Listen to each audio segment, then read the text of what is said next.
इस सिविल सेवा दिवस पर टीम दृष्टि सभी ऑनलाइन और पेनड्राइव कोर्सेज पर 50% की छूट लेकर आई है। ऑफर तिथि केवल 21 अप्रैल है।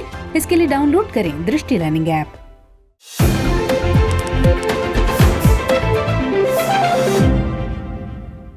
Hello viewers, important topic revision का आज का एपिसोड हिस्ट्री यानी इतिहास से जुड़ा हुआ है। इसके अंतर्गत हमारा विषय है भारत में यूरोपियों का आगमन, युद्ध और संधियां। चलिए सबसे पहले यूरोपियों के आगमन की पृष्ठभूमि पर नजर डालते हैं। भारत के यूरोप के साथ व्यापारिक संबंध। भारत के यूरोप के साथ बहुत पुराने व्यापारिक संबंध हैं। ये संबंध यूनानियों के काल के हैं। मध्यकाल में यूरोप और मध्य पूर्व एशिया के साथ भारत का व्यापार अनेक मार्गों से चलता था। एशिया के अधिकांश भाग पर अरब व्यापारियों और जहाजों का आधिपत्य था, जबकि एशिया के भूमध्य सागरीय भाग पर इटली के व्यापारियों का अधिकार था। 1453 में उस्मानिया सल्तनत ने एशिया माइनर को जीतने के बाद कुस्तुनतुनिया पर अधिकार कर लिया। इससे पूर्व और पश्चिम देशों के बीच के पुराने व्यापारिक मार्ग तुर्कों के नियंत्रण में आ गए। यूरोप और एशिया का व्यापार वेनिस और जिनेवा के व्यापारियों के अधीन था। ये व्यापारी पश्चिमी यूरोप के नए राष्ट्रों जैसे स्पेन और पुर्तगाल को पुराने व्यापारिक मार्गों से होने वाले लाभ से वंचित रखना चाहते थे। इसके चलते स्पेन और पुर्तगाल के व्यापारी भारत और इंडोनेशिया के साथ व्यापार के लिए नए मार्गों की तलाश करने लगे। भारत और इंडोनेशिया मसालों के व्यापार के लिए जाने जाते हैं। 15वीं शताब्दी में जहाज निर्माण और समुद्री यातायात में काफी वृद्धि हुई। पुनर्जागरण के कारण स्पेन और पुर्तगाल के नाविकों ने भौगोलिक खोजों का कार्य आरंभ किया।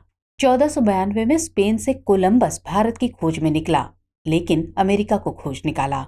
1498 में पुर्तगाल के वास्को डी गामा ने यूरोप से भारत तक का नया समुद्री मार्ग ढूंढ निकाला। वो केप ऑफ गुड होप का चक्कर लगाकर कालीकट पहुंचा। भारत में पुर्तगालियों ने कोचीन, गोवा, दमन और दीव में अपने व्यापारिक केंद्र खोले। 16वीं सदी के उत्तरार्ध में अंग्रेज, डच और फ्रांसीसी व्यापारी पूर्वी देशों में अपना साम्राज्य स्थापित करने की दौड़ में शामिल हो गए। 1602 में डच ईस्ट इंडिया कंपनी की स्थापना हुई। डच संसद ने एक चार्टर के जरिए कंपनी को युद्ध छेड़ने, संधियां करने, क्षेत्र को जीतने और किले बनाने के अधिकार दे दिए। कंपनी की दिलचस्पी भारत में नहीं बल्कि इंडोनेशिया के जावा, सुमात्रा और स्पाइस यानी मसालों के उत्पादन वाले द्वीपों में थी। एशियाई व्यापार पर अंग्रेजी व्यापारियों की भी नजर थी। मसालों, मलमल, रेशम, सोने, मोतियों, दवाओं, पोर्सलीन इत्यादि के व्यापार से पुर्तगालियों को काफी लाभ हुआ। इसे देखते हुए अंग्रेजों ने इस व्यापार का हिस्सा बनने का निर्णय लिया।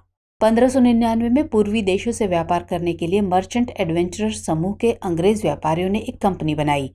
इसे ईस्ट इंडिया कंपनी नाम दिया गया। 31 दिसंबर 1600 को महारानी एलिजाबेथ ने रॉयल चार्टर के द्वारा ईस्ट इंडिया कंपनी को पूर्वी देशों से व्यापार करने का अधिकार दे दिया। 1608 में इस कंपनी ने भारत के पश्चिमी तट पर सूरत में एक फैक्ट्री खोलने का निर्णय लिया। कैप्टन हॉकिंस को मुगल शासक जहांगीर के दरबार से शाही आज्ञा मिली। आइए बात करते हैं दक्षिण भारत में अंग्रेजों और फ्रांसीसियों के बीच टकराव की। ईस्ट इंडिया कंपनी भारत में राजनीतिक सत्ता स्थापित करना चाहती थी। 1740 के दशक से मुगल साम्राज्य का पतन शुरू हो गया। नादिर शाह के हमले के बाद मुगल साम्राज्य की केंद्रीय सत्ता का पतन खुलकर सामने आ गया। इन परिस्थितियों में विदेशियों को अपने राजनीतिक प्रभाव को फैलाने और दक्षिण भारतीय राज्यों को नियंत्रण में लेने का अवसर मिल गया। लेकिन पश्चिमी भारत में विदेशी घुसपैठ की बहुत गुंजाइश नहीं थी, क्योंकि वहां मराठों का प्रभुत्व था। वहीं पूर्वी भारत में अलीवर्दी खान ने कड़ा नियंत्रण कायम कर रखा था। लेकिन दक्षिण भारत में विदेशियों के लिए परिस्थितियां अनुकूल होती जा रही थी। अंग्रेज 17वीं सदी के अंत तक अपने पुर्तगाली और डच प्रतिद्वंदियों को हरा चुके थे। लेकिन फ्रांस एक नया प्रतिद्वंदी बनकर सामने आ गया। 1744 से 1763 यानी लगभग 20 वर्षों तक भारतीय व्यापार, संपत्ति और क्षेत्र पर अधिकार के लिए अंग्रेजों के बीच भयानक युद्ध होते रहे। फ्रांसीसी ईस्ट इंडिया कंपनी की स्थापना 1664 में हुई थी। इस कंपनी ने पूर्वी तट पर कलकत्ता के पास चंद्रनगर में और पांडिचेरी में मजबूत स्थिति बना ली थी। पांडिचेरी को पूरी तरह से किलाबंद किया गया था। पूर्वी और पश्चिमी तटों के बंदरगाहों में फ्रांसीसी कंपनी की कुछ और फैक्ट्रियां भी थीं। फ्रांसीसी ईस्ट इंडिया कंपनी अनुदान, कर्जे और दूसरी सुविधाओं के लिए फ्रांस सरकार पर निर्भर थी। 1742 में यूरोप में फ्रांस और इंग्लैंड का युद्ध भड़क उठा। यूरोप का फ्रांस इंग्लैंड युद्ध जल्द ही भारत तक पहुंच गया।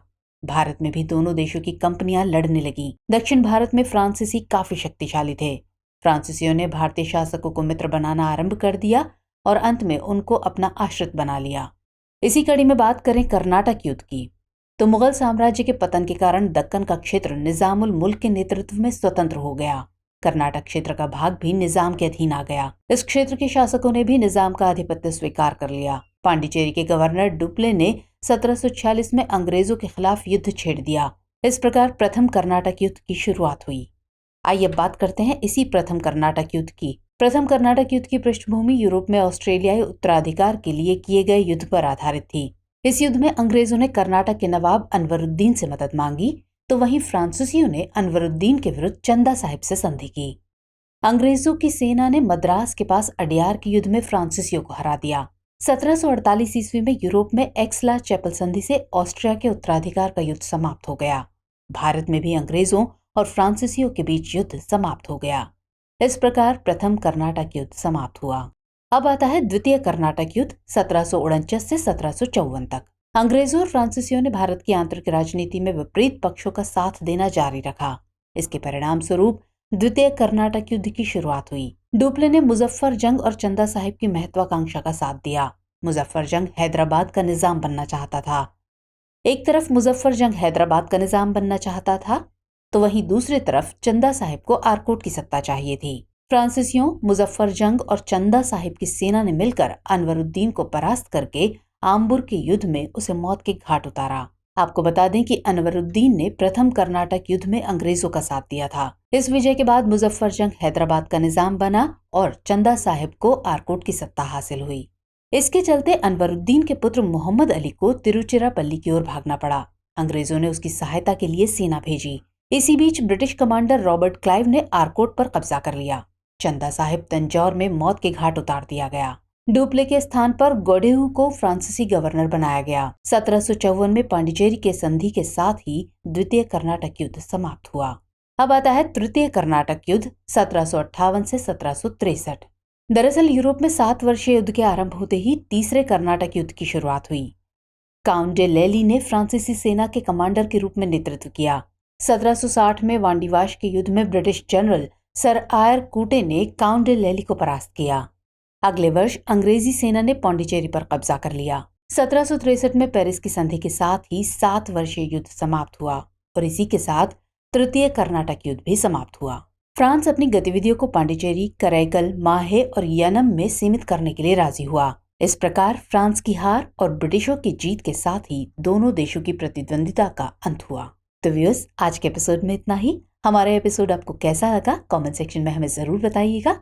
तो मुलाकात होगी अगले एपिसोड में किसी और खास विषय के साथ। तब तक के लिए जय हिंद।